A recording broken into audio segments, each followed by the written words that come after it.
નમસ્તે વિદ્યાર્થી ભાઈઓ બહેનો. ટાટ હાઈ સેકન્ડરી મેન્સ પરીક્ષાની તૈયારી આપણે કરી રહ્યા છીએ. આ પરીક્ષા દરમિયાન આપણે સૌ જાણીએ કે પ્રશ્નપત્ર નંબર 2ની અંદર મુખ્ય પરીક્ષાની અંદર વિષયવસ્તુ અને પદ્ધતિના પ્રશ્નો છે પૂછાય અને 100 માર્કનું છે પેપર આવવાનું છે. અને આની અંદર છે વર્ણનાત્મક એટલે કે લેખિત સ્વરૂપના પ્રશ્નો છે પૂછાતા હોય છે. ખાસ કરીને ધોરણ 11ના પાઠ્યપુસ્તકમાંથી એટલે કે 11 અને 12ના પાઠ્યપુસ્તકમાંથી જ પ્રશ્નો છે પૂછાતા હોય છે. એની અંદર આવતા પ્રયોજનમૂલક હિન્દી પાઠ કાવ્ય એમાંથી કોઈ પણ પ્રશ્ન સ્વતંત્ર વ્યાખ્યા આવું કોઈ પણ છે પૂછાઈ શકે. તો આજે એ સંદર્ભે ધોરણ 12નું હિન્દી વિષયના જે પ્રશ્નો કેવા પૂછાય છે તેની માહિતી છે એ આપવાની છે. હું ગોડીકે પ્રવીણભાઈ આપ સૌનું હાર્દિક સ્વાગત કરું છું. વિદ્યાર્થી મિત્રો, આની PDF પણ તમારે જો જોઈતી હોય તો આપણે મળી રહેશે. એ માટે તમારે આ નાનકડું કામ છે કરવું પડશે. આ PDF માટે આમ તો ધોરણ 11 ધોરણ 12 પદ્ધતિશાસ્ત્ર અને પ્રયોજનમૂલક હિન્દી આ બધાની 99 રૂપિયા કિંમત છે. પરંતુ આ ચારે ભેગી થઈ અને એની મૂળ કિંમત તો 396 રૂપિયા થાય છે. પરંતુ અત્યારે એક ઓફર ચાલી રહી છે. ચારે PDF જો તમે સાથે લેશો તો તમને 299 રૂપિયામાં છે પડશે. અને આ ઓફર છે એ 10 તારીખ સુધી છે એ ચાલવાની છે. એટલે જલ્દી જેમ બને એમ આનો લાભ લઈ અને મેન્સની પરીક્ષામાં આપણે સૌ તૈયારીમાં લાગી જાઓ. હવે જોઈએ આપણે ધોરણ 12ના હિન્દી વિષયના એકમ પ્રમાણેના પ્રશ્નો કઈ રીતના પૂછાય છે તો કઈ રીતનો એનો જવાબ છે તેની માહિતી. મિત્રો, પેલું કાવ્ય છે 12મામાં કૃષ્ણ ભક્તિ, જે મીરાબાઈ રચિત છે. તો આ એકમમાંથી આ કાવ્યમાં આવતા 1 માર્કના 1 વાક્યના 2 વાક્યના મુદ્દાસર જેવા પ્રશ્નો બને છે એવા અહીં આપવાનો પ્રયત્ન કરેલો છે. પહેલું છે નિમ્નલિખિત પ્રશ્નો કે 2-3 વાક્ય में उत्तर लिखिए. ઘણી વખત પ્રશ્નો નાના હોય છે તો તમે તમારી ત્યાંની અંદર કોઈ થોડો ઘણો સુધારો વધારો પણ કરી શકો છો. મેં જે આપ્યા છે એ પ્રશ્નો તો છે જ, પણ આમાં તમે તમારી સૂઝબૂઝ અને બુદ્ધિશક્તિના આધારે થોડો ઘણો વધારો કરી અને પણ તમે આમાં જવાબ લખી શકો છો. मीरा कर दे क्यों व्याकुल हो उठा. तो जवाब है मीरा को भगवान के बिना कुछ भी अच्छा नहीं लग रहा है. मीरा को भगवान के दर्शन की प्यास है. वे भगवान के दर्शन की आशा लगाए बैठी है, पर अब तक उन्होंने दर्शन नहीं दिए, इसलिए उनका हृदय व्याकुल हो उठा है. बीजो प्रश्न है मीरा क्यों दुखी है. उत्तर है मीरा भगवान के दर्शन की आशा लगाए बैठी है. वे सोचती है कि भगवान कब उन्हें दर्शन देते हैं. मीरा को भगवान के चरण कमलों के दर्शन की लगन लगी है. उन्हें भगवान के दर्शन नहीं हो पा रहा है, इसलिए वे दुखी है. तीजो प्रश्न है कृष्ण कैसे होली खेल रहे हैं.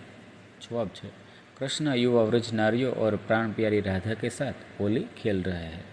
वे मुरली, डफ और चंग की ध्वनि पर धमार गीत गाते हुए तालियां बजा रहे हैं. वे अपने हाथों से चंदन और केसर छिड़क रहे हैं और अपनी मुट्ठियों में लाल लाल गुलाल भरकर सब पर डाल रहे हैं. ત્યારબાદ છે નિમ્નલિખિત પ્રશ્ન કે उत्तर 4-5 पंक्तियों में लिखिए. એમાં પહેલો પ્રશ્ન છે પ્રથમ પદ का भावार्थ अपने शब्दों में लिखिए. હવે આ 5 માર્કમાં પૂછાય તો થોડોક નાનો પડે, તો આમાં તમારી રીતે કાવ્યને આધારે તમે જે સમજાવો એમાં થોડોક ઉમેરો પણ તમે કરીને લખી શકો. प्रथम पद में मीराबाई हरि के वियोग में व्याकुल है. वे कहती है कि हरि के बिना मुझे कुछ भी अच्छा नहीं लग रहा है. भगवान परम स्नेही है. भगवान हमारे हैं और मैं भगवान की हूँ. बिना हरि के मुझे कुछ भी अच्छा नहीं लग रहा है. भगवान के दर्शन देने का वादा किया था, लेकिन अभी तक उन्होंने दर्शन नहीं दिए. इसीलिए मेरा हृदय मेरे प्राण बहुत व्याकुल हो रहे हैं. हे भगवान, मेरे दर्शन की उम्मीद आप कब पूरी करेंगे और मुझे दर्शन देंगे. हे भगवान, आपके चरण रूपी कमल से मेरा हमेशा ध्यान लगा रहता है. आपके दर्शन नहीं हो रहे, इसलिए मैं दुखी हूँ. मीरा कहती है कि हे प्रभु, मुझे दर्शन दीजिए. आपके दर्शन पाकर मुझे जो आनंद प्राप्त होगा उसका वर्णन नहीं किया जा सकता. ब्रज में कृष्ण द्वारा होली खेलने का वर्णन कीजिए. ब्रज में श्री कृष्ण होली खेल रहे हैं. उस अवसर पर बांसुरी, चंग और डफ के अनोखे स्वर सुनाई दे रहे हैं. कृष्ण के साथ व्रज की युवा नारियाँ तथा प्राण प्यारी राधा जी है. कृष्ण इस अवसर पर अपने हाथों से चंदन और केसर का छिड़काव कर रहे हैं. वे अपनी मुट्ठियों में लाल लाल गुलाल भरकर सबके ऊपर डाल रहे हैं. छेल छबीले सुंदर कन्हैया ताली बजाकर धमार राग के गीत गा रहे हैं। इस तरह व्रज नारियों के साथ भाग खेलने से समूचे व्रज में गुलाल की भारी गर्द उड़ रही है। मीरा कहती है कि हे प्रभु, आप मन को मोह लेने वाले हैं। निम्नलिखित प्रश्न के उत्तर एक एक वाक्य में लिखिए। कृष्ण अपने हाथ से क्या छिड़क रहे हैं? तो कृष्ण अपने हाथ से चंदन और केसर छिड़क रहे हैं।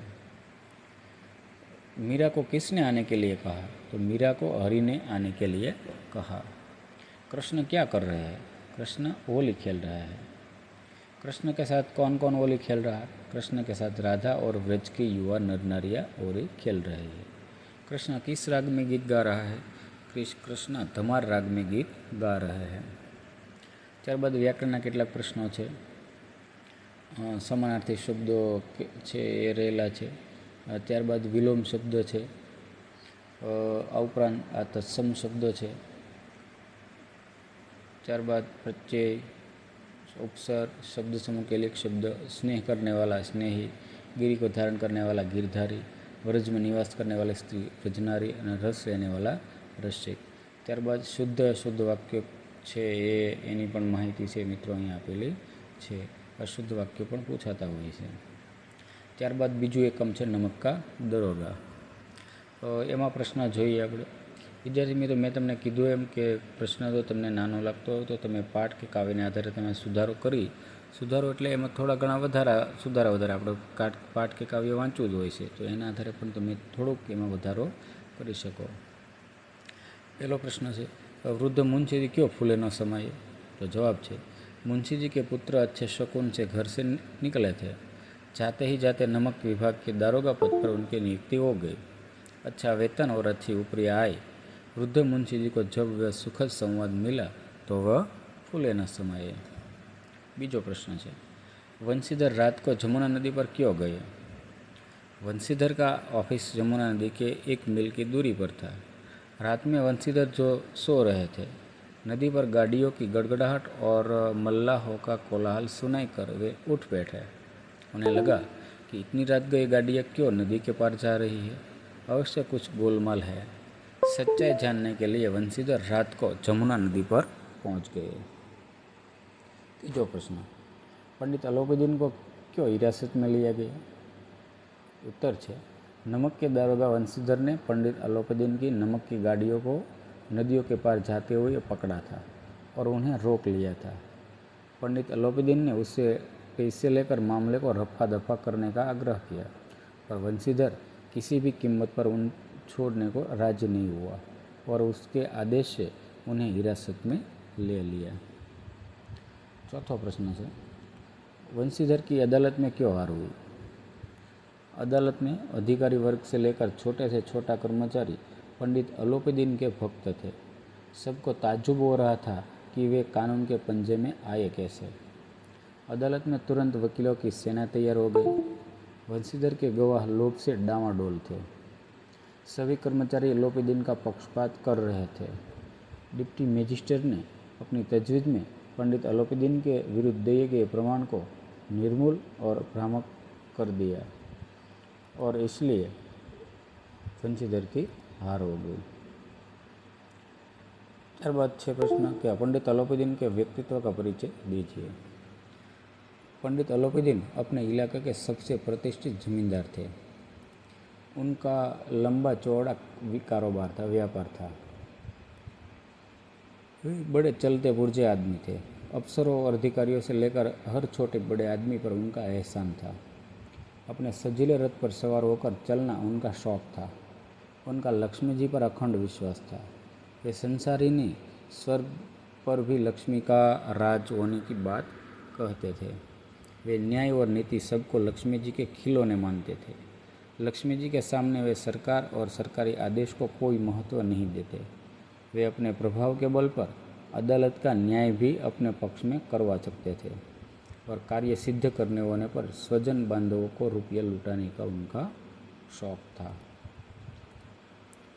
बीजो प्रश्न है, पंडित अलोपीदीन ने वंशीधर को जायदाद का स्थायी मैनेजर क्यों नियुक्त किया? पंडित अलोपीदीन का लक्ष्मी जी पर अखंड विश्वास था। ये लक्ष्मी जी लक्ष्मी के बल पर कोई भी काम करवा लेने पर विश्वास रखते थे। उनका कहना था कि न्याय और नीति सब लक्ष्मी जी के खिलौने हैं। उनकी इस मान्यता को तोड़ा था मुंशी बंशीधर ने। पंडित अलोपीदीन ने अपनी नमक से भरी गाड़ियों को छोड़ने के लिए बंशीधर से 40,000 रुपये तक के घूस का प्रस्ताव किया, और बंशीधर ने एक सच्चे और कर्तव्यपरायण अधिकारी की तरह उनके प्रस्ताव को ठुकराकर पंडित अलोपीदीन को हिरासत में ले लिया। पंडित अलोपीदीन को पहली बार ऐसा आदमी मिला था जिसने धर्म को पैसे से अधिक महत्व दिया। पंडित अलोपीदीन को सच्चे आदमी की पहचान थी और उन्हें अपनी जायदाद का व्यवस्था करने के लिए बंशीधर एक उपयुक्त व्यक्ति लगा। इसलिए उन्होंने बंशीधर को अपनी जायदाद का स्थायी मैनेजर नियुक्त किया। आशय स्पष्ट कीजिए। आवा प्रश्नों पर मित्रों पूछाता हो से आशयना। न्याय और नीति सब लक्ष्मी के ही खिलौने हैं। उत्तर है, किसी भी काम को नीति सिद्धांत के अंतर्गत करने की व्यवस्था होती है। नियम कानून के विरुद्ध कोई काम करने को अपराध माना जाता है। उसके लिए दंड की व्यवस्था होती है। और कुछ लोग ऐसे होते हैं जो अधिकारियों को पैसे खिलाकर उनसे गलत सही हर प्रकार का काम करवा लेते हैं। वे यह समझने लगते हैं कि न्याय और नीति उनके हाथ के खिलौने हैं और पैसों के बल पर उन्हें जब चाहे तब खरीदा जा सकता है। पंडित अलोपीदीन की यही मान्यता है। तीजो प्रश्न, धर्म ने धन को पैरों तले कुचल डाला। पंडित अलोपीदीन को लक्ष्मी जी पर अखंड विश्वास था। उनको विश्वास था कि पैसे के बल पर कोई भी गैरकानूनी काम करवाया जा सकता है। इसलिए जब दारोगा बंशीधर ने उन्हें उनकी गाड़ियाँ रोक ली तो उन्होंने बंशीधर के सामने पैसे लेकर गाड़ियों को छोड़ देने का प्रस्ताव रखा, पर दारोगा ने पैसे लेने से साफ मना कर दिया और पंडित अलोपीदीन को हिरासत में लेने का आदेश दे दिया। उस समय पंडित अलोपीदीन को महसूस हुआ जैसे धर्म ने धन को पैरों तले रोन डाला है। आ उपरांत बीजो प्रश्न है, रोजगार देते समय बंशीधर के पिता ने उन्हें क्या सीख दी थी? बंशीधर के पिता एक अनुभवी व्यक्ति थे। उन्होंने पहले तो पुत्र का ध्यान उसके कर्तव्य की ओर दिलाया और फिर उसे नौकरी में सफलता का मंत्र दिया। उन्होंने बंशीधर को समझाया कि नौकरी में ओहदे का महत्व नहीं है, यह तो पीर की मज़ार के समान है। निगाह चढ़ावे और चादर पर रखनी चाहिए। नौकरी ऐसी करना जिससे ऊपरी आय की गुंजाइश हो। मासिक वेतन को पूर्ण मासिक चांद की तरह घटते घटते गायब हो जाता है। ऊपरी आय बहता हुआ स्रोत है जिसका प्रभाव कभी कम नहीं होता और सदा प्यास बुझाता रहता है। वेतन मनुष्य देता है, इसलिए उसमें बढ़ोतरी नहीं होती। इसके विपरीत ऊपरी आय ईश्वर देता है, इसलिए उसमें बरकत होती है। मनुष्य में विवेक का बड़ा महत्व है। अवसर के अनुसार आदमी से व्यवहार करना चाहिए। गरज वाले के साथ कठोर बनने से लाभ होता है, जबकि बेगरज के साथ होशियारी से काम लेना चाहिए।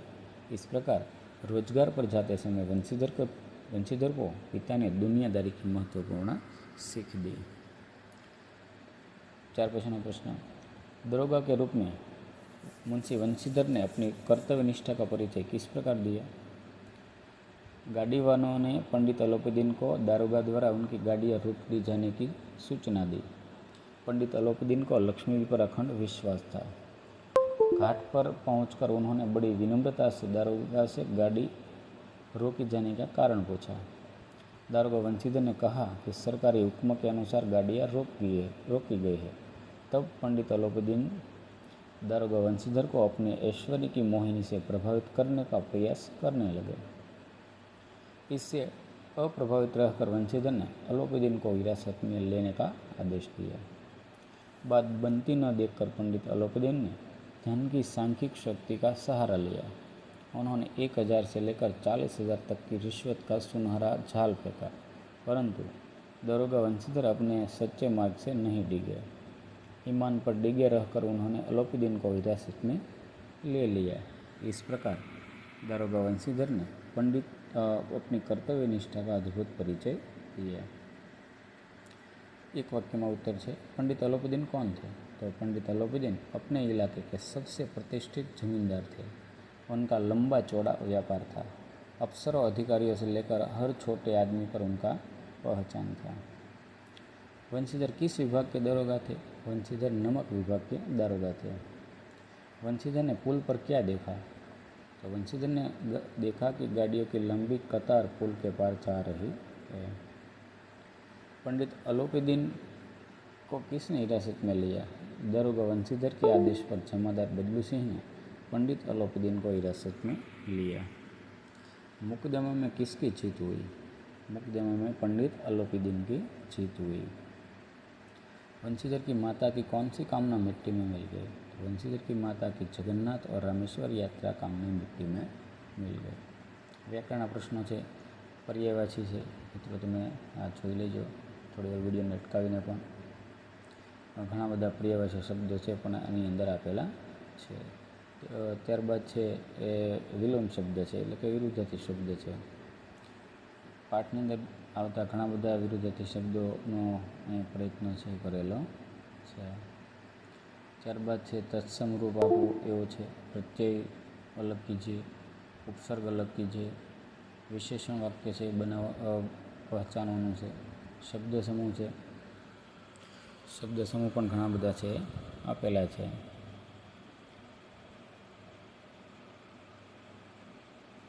ત્યારબાદ મુહાવરા છે જેનો અર્થ આપીને વાક્યમાં પ્રયોગ કરવાનો હોય છે। પો બારવોના એનો અર્થ થાય છે सब तरह के लाभ ही लाभ होना। कगार का वृक्ष होना यानी कि मृत्यु के निकट होना। फूला न समाना बहुत प्रसन्न होना।